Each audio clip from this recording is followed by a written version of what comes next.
Γεια και χαρά! Είμαι η Κάσια και σε καλωσορίζω στο Όλα Όσα Είμαστε. Βρισκόμαστε αισίως στο δεύτερο επεισόδιο αυτού του καναλιού, αυτού του podcast. Είμαι πολύ χαρούμενη και σας ευχαριστώ πάρα πολύ για τα σχόλια που έχετε στείλει. Ένα από αυτό ήταν ότι θέλουμε και βίντεο και ένα ακόμα άλλο ήταν πως βρισκόμουν πολύ κοντά στο μικρόφωνο, οπότε σήμερα κρατάω κάποιες αποστάσεις και εγώ ίδια παρατήρησα ένα λάθος που έκανα την προηγούμενη φορά στο μικρόφωνο, στη μικροφώνηση. Δεν είχα φορέσει στο μικρόφωνο pop filter, επομένως περνούσε όλος ο παφλασμός και ίσως ήταν λίγο ενοχλητικό στα αυτιά. Και είπα τη λέξη λάθος, νομίζω όχι πάρα πολύ τυχαία, γιατί σήμερα σε αυτό το επεισόδιο, όπως προδίδει και ο τίτλος, θα μιλήσουμε για τα λάθη. Πριν ανοίξω το μικρόφωνο και πριν σας πω τον λόγο το σημερινό για τον οποίο κάνω αυτό το επεισόδιο, σκεφτόμουν για ποιο λόγο έχουμε δαιμονοποιήσει τόσο πολύ τα λάθη μας. Αναρωτιόμουν αν ήταν μόνο στη σημερινή εποχή αυτή η μανία με το να μην κάνουμε λάθη, αν παλιότερα ήταν διαφορετικά τα πράγματα, και έφερα στο μυαλό μου έτσι κάποιες καταστάσεις από αυτά που θυμόμουν λίγο από την αρχαία Ελλάδα. Δεν μπορώ να πω και να κάνω dive in αυτή τη στιγμή. Μπορώ όμως με σιγουριά να σου πω ότι στο σημερινό επεισόδιο θα δούμε την σχέση μας με τα λάθη μας και τη σχέση μας με τα λάθη και τους άλλους. Αφορμή για το σημερινό επεισόδιο στάθηκε ένα βίντεο που είδα τις προάλλες, όπου κεντρική ομιλήτρια ήταν η Σέλμα Χάγεκ, αν τη λέω σωστά την κυρία, όπου έλεγε σε αυτό το βίντεο ότι αν έκανες ένα λάθος, μην αφήσεις κανέναν να σου το πάρει αυτό, μην αφήσεις κανέναν να σου πάρει το λάθος, να μην αφήσεις να το χρησιμοποιήσουν εναντίον σου, είναι δικό σου και είναι το εργαλείο ανάπτυξής σου. Και εκείνη τη στιγμή ένιωσα να με διαπερνάει ένα ρίγος και λέω, κοίτα να δεις, αυτή η ίδια της ουσιαστικά εργαλοποιεί το λάθος και λέει ότι είναι δικό σου. Το λέει σαν να είναι η λάμψη σου. Αυτό που λέμε μην αφήσεις κανέναν να πάρει τη λάμψη σου, αυτή το ισχυρίζεται για το λάθος. Το θεοποιεί σχεδόν. Με έκανε να σκεφτώ λοιπόν γιατί βλέπουμε τα λάθη εν τέλει τόσο κακά, τόσο αρνητικά, γιατί μάθαμε να τα βλέπουμε σαν κάτι που είναι τζις, που δεν κάνει να ακουμπήσουμε και που αν κάποιος κάνει ένα λάθος στην οικογένεια, στο σχολείο, στη δουλειά, πρέπει να το κρύψουμε, να το καλύψουμε. Πρέπει να αποφύγουμε να το δώσουμε στα φώτα της δημοσιότητας. Άρα σίγουρα θεωρούμε τα λάθη όχι ως ευκαιρίες, αλλά ως εμπόδια. Δεν ξέρω αν συμφωνείς αυτό. Θέλω όμως λίγο να πάρεις έτσι 5 δευτερόλεπτα να το σκεφτείς και να το συζητήσεις με τον εαυτό σου. Και θα σου δώσω ένα παράδειγμα τώρα που ίσως είχες το χρόνο να το σκεφτείς, ότι θυμάμαι στην πρώτη μου δουλειά που είχα κάνει ένα λάθος. Είχα συσκοτιστεί, νόμιζα ότι ήρθε το τέλος του κόσμου και αντί να το παραδεχτώ προσπαθούσα να το καλύψω. Και αυτό το έκανε χειρότερο, κυρίως γιατί ήμουν πάρα πολύ αμήχανη και ένιωθα πολύ μεγάλη ντροπή. Αλλά όταν τελικά το παραδέχτηκα και ζήτησα βοήθεια για να το σώσω, για να μάθω από αυτό, ένιωσα μια ανακούφιση, μου έφυγε ένα βάρος, δεν μπορώ να κρατάω μυστικά, δεν ξέρω αν είσαι και εσύ σε αυτή την ομάδα ανθρώπων, αλλά ένιωθα κιόλας ότι αν εγώ που έκανα το λάθος το κρατήσω μέσα μου, σίγουρα δεν θα βρω λύση, γιατί αν ήξερα καλύτερα θα είχα κάνει καλύτερα. Αλλά σίγουρα τα λάθη είναι σαν φωτεινοί σηματοδότες που σου λένε για το πού χρειάζεται να βελτιωθείς. Δεν μπορώ όμως να κρατηθώ και να μην πάω ένα τσέκι πίσω τη σκέψη και να διερωτηθώ από πού προκύπτει όλο αυτό το πράγμα με τα λάθη. Γιατί είναι δαιμοποιημένα τα λάθη και χρησιμοποιώ πολύ στοχευμένα αυτή τη λέξη. Νομίζω ότι σίγουρα έχει να κάνει με τον τρόπο που μεγαλώνουμε και κυρίως θα ρίξω το φως στο εκπαιδευτικό σύστημα. Αν σκεφτείς, ουσιαστικά κυνηγάμε τους βαθμούς. Οι βαθμοί έρχονται από τις σωστές απαντήσεις.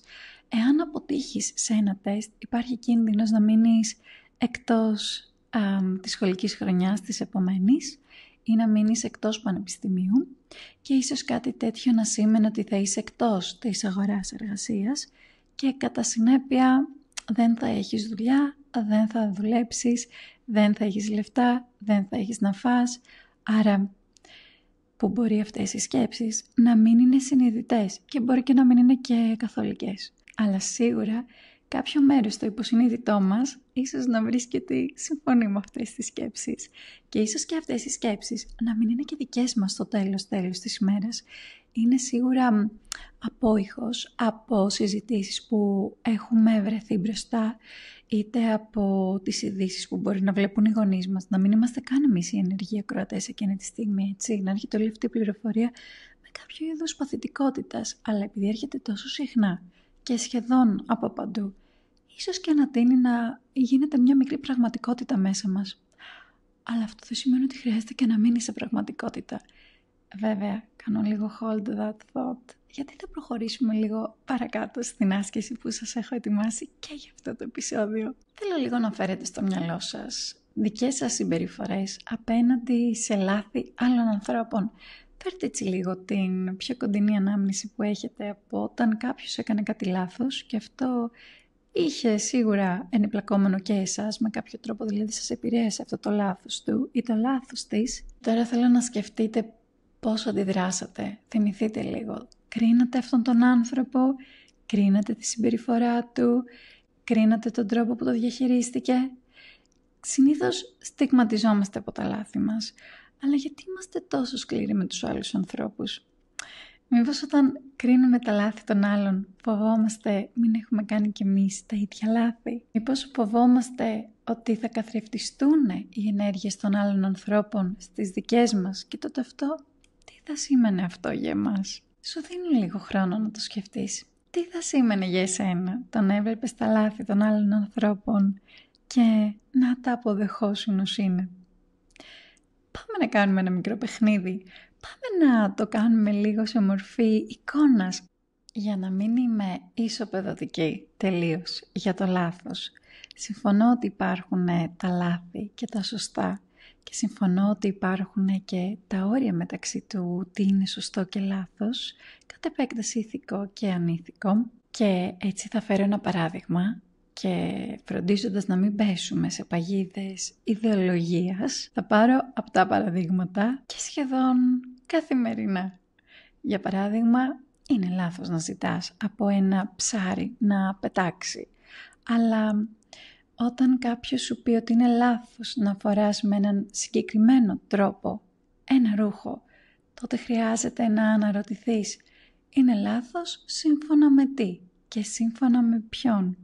Άρα πολλές φορές το ότι είναι λάθος και σωστό είναι υποκειμενικό. Το καταλαβαίνεις, έτσι δεν είναι? Το τι σημαίνει λάθος για εσένα είναι κάτι πολύ διαφορετικό από το τι μπορεί να σημαίνει λάθος για κάποιον άλλον άνθρωπο. Και αφού έχουμε πει όλα αυτά τα πράγματα, ήρθε η ώρα να πάρουμε μια βαθιά ανάσα, να χαλαρώσουμε, να μπούμε στη διαδικασία σιγά σιγά για μια ωραία γλυκιά άσκηση, η οποία θα μας βοηθήσει να δούμε τα λάθη σαν κάτι διαφορετικό. Ίσως η έννοια λάθος αποφορτιστεί, ίσως αποκτήσει διαφορετικό χρώμα, διαφορετικό ήχο, διαφορετικό συναίσθημα μετά από το σημερινό podcast, ίσως και όχι.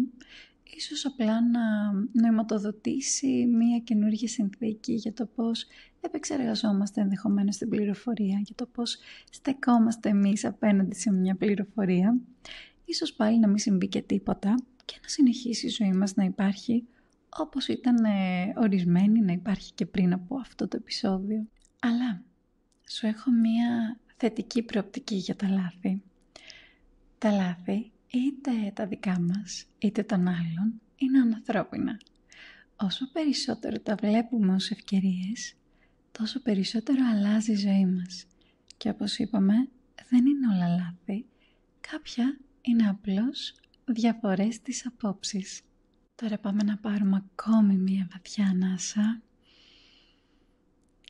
και να αφήσουμε τον αέρα να βγει με ηρεμία και ησυχία έξω από το σώμα μας. Θέλω να κλείσεις τα μάτια, αν μπορείς. Αν δεν μπορείς, πάρε ένα μολύβι, ένα στυλό, ό,τι προτιμάς και ένα κομμάτι χαρτί. Σκέψου ένα λάθος που έκανες και δεν μπορείς να συγχωρήσεις τον εαυτό σου. Γράψε ή σκέψου πώς έκανε να νιώσεις. Πάρε το χρόνο σου. Αν χρειαστεί, μπορείς να πατήσεις και παύσεις σε αυτό το επεισόδιο. Τώρα σε προσκαλώ να πεις στον εαυτό σου. Είναι εντάξει να κάνω λάθη. Τα λάθη είναι κομμάτι του ταξιδιού μου. Μέσα από αυτά μαθαίνω και μέσα από αυτά εξελίσσομαι. Πάμε να πάρουμε τώρα ακόμα μία βαθιά ανάσα και πάμε να σκεφτούμε ένα λάθος που έκανε κάποιος άλλος και δεν του το έχουμε συγχωρήσει. Πώς θα νιώθαμε αν θα το είχαμε κάνει εμείς? Πώς θα ένιωθες αν του το είχες κάνει εσύ? Δώσε σε αυτό το άτομο την ίδια επίοικια που θα ήθελες να δώσεις στον εαυτό σου. Πολλές φορές όταν αγκαλιάζουμε τα δικά μας λάθη, τα συγχωρούμε στον εαυτό μας, καταλαβαίνουμε πόση πολύτιμη αξία φέρουν. Έτσι όταν βλέπουμε άλλους ανθρώπους να κάνουν λάθη, αναγνωρίζουμε την αξία που έχουν και σε αυτούς και σε εμάς. Οπότε σκέψου μια κοινωνία που αντί να εστιάζει στο λάθος σαν το τέλος, να εστιάζει σαν ένα πολύτιμο εργαλείο από το οποίο μαθαίνουμε. Σκέψου πόση ενέργεια θα μπορούσε να εξοικονομηθεί για όλους μας. Όλοι θα μαθαίναμε κυριολεκτικά από τα λάθη των άλλων, ενδεχομένως να τα ενισχύαμε, σαν να ήταν ένα πείραμα φυσικής, σαν να αποκλείαμε όλους τους προηγούμενους τρόπους που δεν μπορεί να λειτουργήσει κάτι. Επομένως, κάθε λάθος θα μας έφτανε και πιο κοντά στο σωστό. Θα ήταν κάτι σαν μια μαθηματική πράξη. Ή τουλάχιστον έτσι μου αρέσει να το βλέπω. Δεν ξέρω για σένα. Θα ήθελα να ακούσω σίγουρα τη σκέψη σου και σίγουρα τη γνώμη σου πάνω σε αυτήν εδώ τη φράση. Πάντως, όπως είπε και η Σέλμα, το λάθος είναι δικό σου. Είναι η μοναδική σου ευκαιρία να το κάνεις εργαλείο για να μεγαλώσεις. Και πράγματι, κάθε φορά που κοιτάζουμε τα λάθη ως έτσι, νομίζω ότι έχουμε μια πραγματική ευκαιρία να εξελιχτούμε στη ζωή μας. Λοιπόν, παρεώνι μου, αυτό ήταν το σημερινό επεισόδιο του Όλα Όσα Είμαστε. Ελπίζω να βρήκατε κάτι που σας έχει μιλήσει μέσα στην καρδούλα σας, κάτι που σας έκανε να δείτε τα λάθη με μια νέα ματιά και να θυμάστε ότι τα λάθη δεν μας μειώνουν, ούτε μας αφαιρούν κάτι, ίσα μας χτίζουν. Μέχρι την επόμενη φορά, να σας αγαπάτε και να σας προσέχετε.